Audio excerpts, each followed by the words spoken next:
स्वागत है आप सबका। आज हम लोग प्रोबेबिलिटी से काफ़ी इम्पोर्टेंट क्वेश्चन करने जा रहे हैं। ये क्वेश्चन एग्जाम में आने की बहुत ज़्यादा संभावना रखते हैं, इसलिए बढ़िया से समझना है। देखिए क्वेश्चन आपके सामने है, इंग्लिश में देखकर डरना नहीं है, क्योंकि हिंदी में ऐसा समझा देंगे ना, सबसे आसान लगेगा क्वेश्चन है और लॉजिक भी सिखाएंगे आपको इसमें। तो एक ही क्वेश्चन दिख रहा है ना, लंबा चौड़ा दिख रहा है, उसमें 3 क्वेश्चन जुड़ा हुआ है, 3 क्वेश्चन जुड़ा हुआ है। और सुनिए, अब इसमें आपको एक क्वेश्चन के बहाने क्या हो रहा है कि 3 क्वेश्चन बनने जा रहा है। तो अब क्या तरीका होगा, क्या कहानी होगी इसकी, समझिए। क्वेश्चन पढ़ते हैं हम। कह रहा है कि Amit and Nisha appear for an interview. Amit and Nisha appear for an interview, मतलब अमित नाम का एक लड़का है, निशा नाम की एक लड़की है जो इंटरव्यू देने जा रही है। देखिए याद रखिएगा, an interview for 2 vacancies, 2 vacancy के लिए इंटरव्यू लेना है और 2 आदमी लोग है जा रहा है, ठीक है ना। देखिए एक वैकेंसी की बात नहीं, एक पोस्ट की बात नहीं किया गया है, 2 पोस्ट की बात की गई है। हम हैं, आप हैं, मतलब कि अमित है, निशा है, जा रहा है इंटरव्यू देने। कितना पोस्ट है? 2 पोस्ट है। थोड़ा सोचिए। देखिए प्रोबेबिलिटी का जो क्वेश्चन होता है ना, जितना लॉजिकल सोचते हैं उतना ही बेहतर तरीके से समझ में आता है। प्रोबेबिलिटी क्वेश्चन में लॉजिक रहता है, बनाने में तो बहुत कम समय लगता है, कैलकुलेशन में तो बहुत आसान रहता है। लॉजिक समझिए। 2 पोस्ट है, 2 आदमी है। अब मान लीजिए निशा का अगर माने उसमें जॉब हो जाता है तो अमित का जॉब नहीं होगा, गारंटी इसका है, मतलब इसका कोई दिक्कत है? अमित को तो कोई फर्क नहीं पड़ने वाला है, क्योंकि अमित को एक ही सीट चाहिए, निशा को एक सीट चाहिए, 2 आदमी लोग है, 2 सीट उसमें है। तो मतलब है कि निशा के सिलेक्शन से अमित के सिलेक्शन पर कोई प्रभाव नहीं पड़ेगा और ना अमित के सिलेक्शन से निशा के सिलेक्शन पर कोई प्रभाव पड़ेगा। मतलब यहाँ पे हो गया कि अमित का सिलेक्शन होना और निशा का सिलेक्शन होना दोनों क्या है? एक स्वतंत्र घटना है, इंडिपेंडेंट इवेंट है। क्लियर? पकड़ में आई ना? इंडिपेंडेंट इवेंट बहुत इंपॉर्टेंट चीज। चलिए आगे कहता है, the probability of Amit selection, Amit के सिलेक्शन होने की प्रोबेबिलिटी 1/5 है, एंड दैट ऑफ निशा, और उसके निशा का सिलेक्शन का कितना है? 1/6 है। What is the probability that both of them are selected? Both of them are selected मतलब हुआ कि दोनों का दोनों सेलेक्टेड हो जाए, निशा भी हो जाए और अमित भी हो जाए। चलिए तो इसमें क्या है, यहाँ पे लिख देंगे बढ़िया से। क्वेश्चन हम देख लेते हैं बढ़िया से, एक बार बढ़िया से। क्लियर? लिखेंगे सॉल्यूशन में। देखिए यहाँ पे सॉल्यूशन में क्या लिखेंगे, देखिए, लेट क्या A is equal to Amit is selected. मान लिया कि A में क्या मान लिया? अमित सेलेक्टेड हो जाता है, और B में क्या मान लिया? निशा इज सेलेक्टेड। B में कौन सेलेक्ट हो रहा है? निशा सेलेक्ट हो रहा है। चलिए, इसलिए अमित के सिलेक्शन का कितना दिया है प्रोबेबिलिटी? कितना दिया है? 1/5 दिया है। और निशा के सिलेक्शन का कितना दिया है प्रोबेबिलिटी? तो दिया है 1/6। Clear clear clear. यहां स्वतंत्र घटनाएं हैं। तो पहला क्वेश्चन आपके साथ, probability of both selected, both are selected, दोनों के सिलेक्शन होने का प्रोबेबिलिटी क्या? मतलब दोनों हो जा रहा है, मतलब ए भी होगा बी भी होगा, मतलब कि अमित भी होगी, अमित भी होगा और निशा भी होगी। राइट? तो क्या हो जाएगा, इसको लिख सकते हैं ऐसे, probability of A intersection B. जब बोथ आता है मतलब दोनों जरूरी है तो क्या होगा? इंटरसेक्शन लगाएंगे। तो ये हो जाएगा कितना? Probability of A into probability of B. याद रखिएगा कि ए एंड बी क्या हो? इंडिपेंडेंट इवेंट हो तो क्या होता है? Probability of A intersection B is equal to probability of A into probability of B होता है। चलिए ये रहा, समझिए बात को बढ़िया से, पकड़ पा रहे हैं बात को? राइट? स्वतंत्र घटना है तो क्या होगा? प्रोबेबिलिटी ऑफ ए कितना है? तो 1/5 है, 1/6 है, कितना हो गया? 1/30। दोनों के सिलेक्शन होने का प्रोबेबिलिटी कितना आ गया? 1/30 आपका आ गया। चलिए अब दूसरा क्वेश्चन हम फिर देख रहे हैं, क्वेश्चन में क्या कर रहा है दूसरा क्या कर रहा है। चलिए इसको स्क्रीनशॉट लीजिए। तो अब सुनिए, कह रहे हैं क्या देखिए क्वेश्चन में क्या लिखा है, जहां लिखा है ना what is the probability that, और जहां लिखा है what is the probability that, उसके बाद 3 क्वेश्चन है तो सिर्फ एक दे देगा लॉन्ग क्वेश्चन में, या दूसरा नंबर दे देगा कि what is the probability that both are selected, पहला question what is the probability that और only one of them is selected, इतना ही दे देगा आपको। मतलब 3 क्वेश्चन बता रहे हैं आपको हम, ठीक है, तरीका सीखिए। क्वेश्चन फिर देखिए क्वेश्चन क्या कर रहा है, क्वेश्चन कर रहा है दूसरा में कि क्या करे, दूसरा क्वेश्चन कर रहा है कि only one of them is selected, only one of them is selected, कोई एक सेलेक्ट हो रहा है, मतलब only one of them is selected, मतलब यहां पे देखिए क्या कर रहा है, probability of only one of them is selected,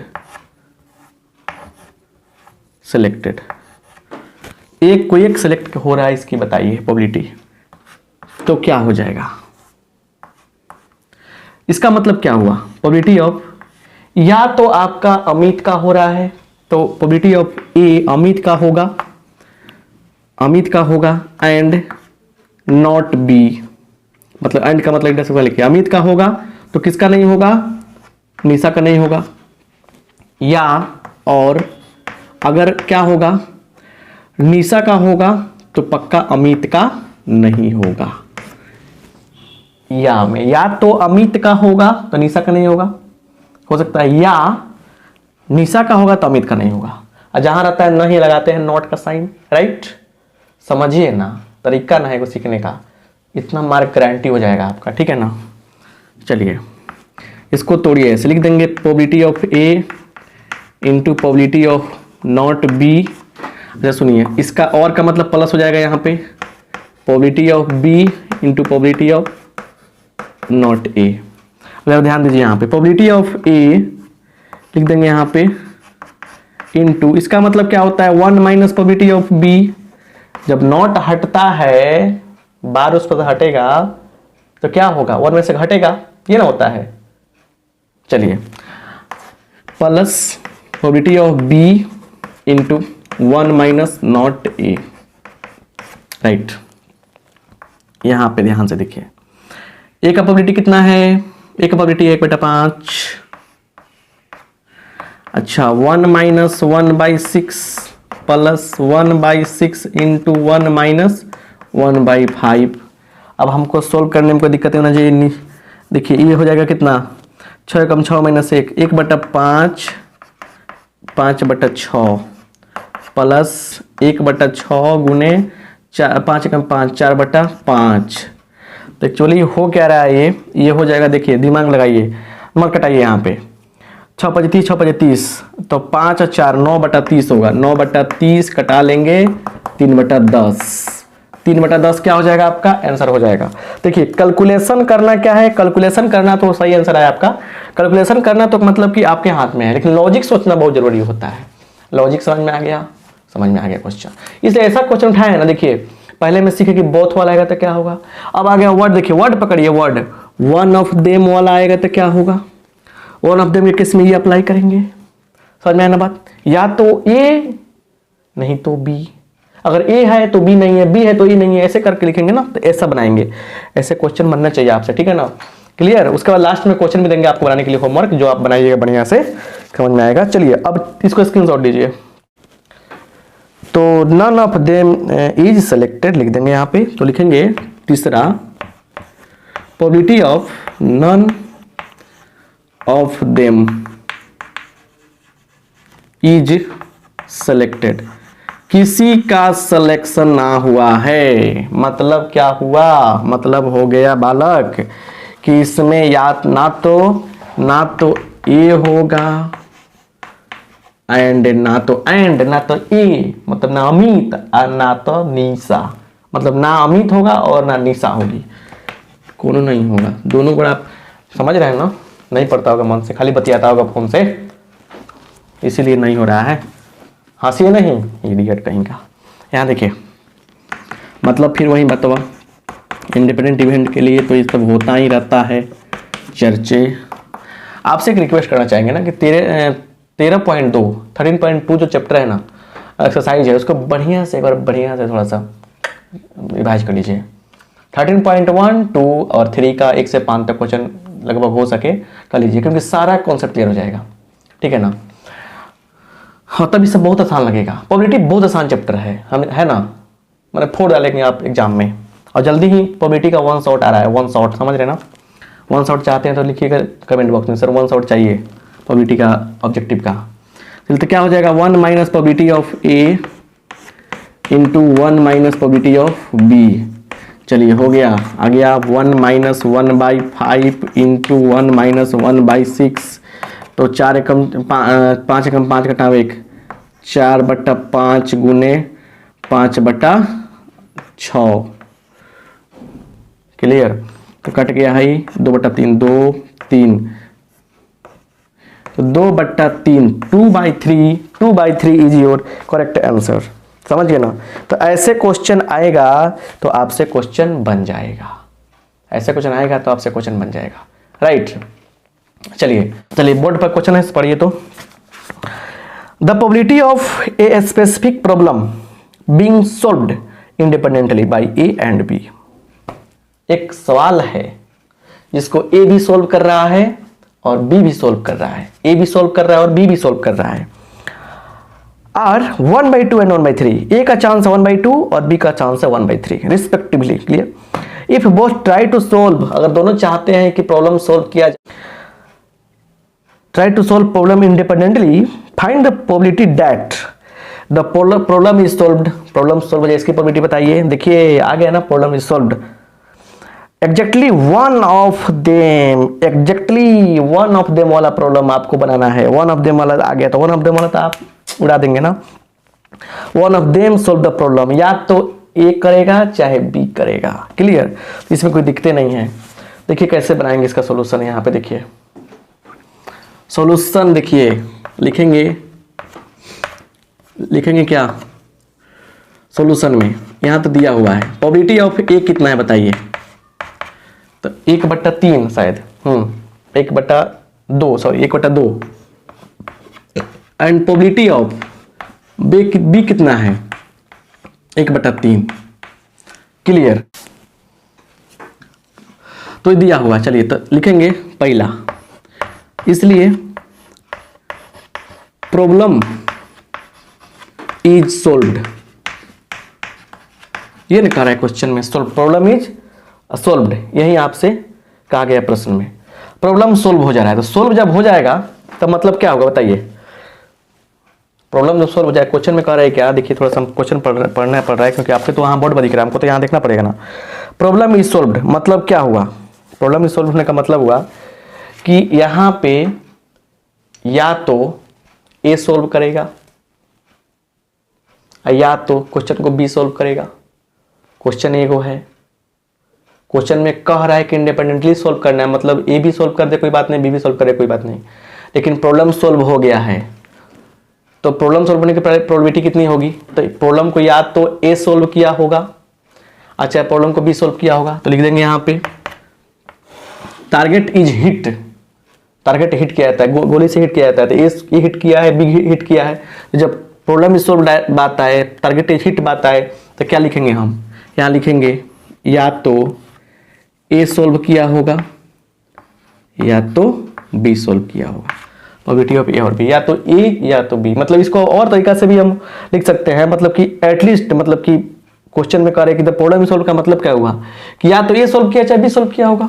तो मतलब क्या, दोनों का यूनियन, और यूनियन का फॉर्मूला आप पढ़े होंगे कि probability of A plus probability of B minus probability of A intersection B, ऐसे है कि नहीं है, ऐसे। क्लियर, समझ रहे हैं बात को बढ़िया से। तो यहां पे क्या हो जाएगा, ए का प्रोबेबिलिटी कितना है 1/2, बी का 1/3 माइनस, देखिए अब इसके जगह पे probability of A intersection B की जगह पे क्या लिखेंगे, तो 1/2 इंटू 1/3, क्योंकि ये कितना हो जाएगा, ये हो जाएगा प्रोबेबिलिटी ऑफ ए, क्योंकि क्वेश्चन में ऑलरेडी कह रहा है कि इंडिपेंडेंटली सोल्व कर रहा है। क्लियर, अब प्रॉब्लम सोल्व हो चुका है, प्रॉब्लम सोल्व यहां पे हो चुका है, तो मतलब क्या हुआ, या तो प्रॉब्लम ए सोल्व किया होगा या तो बी सोल्व किया होगा। क्लियर, मतलब हम क्या अटकल लगा सकते हैं, लॉजिक है समझिए, क्या अटकल लगा सकते हैं कि प्रॉब्लम सोल्व कर दिया, प्रॉब्लम सोल्व हो गया भाई, दौड़ो दौड़ो, आओ गांव वालों, आओ शहर वालों, आओ देश वालों, प्रॉब्लम सोल्व हो गया है। तो भाई दो ही आदमी था वहां पे, दोनों को अथॉरिटी दिया गया है कि सोल्व कोई कर सकता है, लेकिन क्या सोचेंगे हम, अच्छा ए किया होगा या बी किया होगा, क्वेश्चन में एक ही होना है ना। क्लियर, चलिए तो यहां पे देखिए 1/2 इंटू 1/3, तो 1/2 प्लस 1/3 माइनस 1/6 सोल्व करके देख, 3 + 2 5 माइनस 1, हाँ 5 माइनस 1 कितना होगा, तो 4/6 कट जाएगा, 2/3 आएगा, 2/3 इज योर फाइनल आंसर। और क्वेश्चन में दिया है क्या, दूसरा क्वेश्चन में exactly one of them solve, one of them solve मतलब कि वन ऑफ देम सोल्व का मतलब क्या है, इस चीज को आपको पिछले क्वेश्चन बताए हैं, इसलिए दूसरे का आंसर आप बना के कमेंट बॉक्स में बताएंगे तो समझेंगे कि आप कितना अच्छा से बना रहे हैं। प्रोबेबिलिटी का ये क्वेश्चन दोनों कैसा लगा, बहुत पूछता है क्वेश्चन पक्का, है ना, बढ़िया से देखिएगा। और फिर प्रोबेबिलिटी पे और क्वेश्चन लेके आएंगे वो बेल थ्योरम पे, है ना, बड़ा मजा आएगा। तो छोटी छोटी चीज़ें हैं प्रोबेबिलिटी के रिलेटेड जो को हम लोग पढ़ लेते हैं और बनाकर देखिएगा, एग्जाम में पक्का 100% टकराएगा, मजा आएगा। तो अच्छा लगा है शेयर करिएगा दोस्तों में, बिना पूछे, सब चीज़ आपका फर्ज बनता है, ठीक है ना। लाइक करना कौन कहेगा, लाइक कौन करेगा, आप ही कीजिएगा ना, लाइक कीजिए।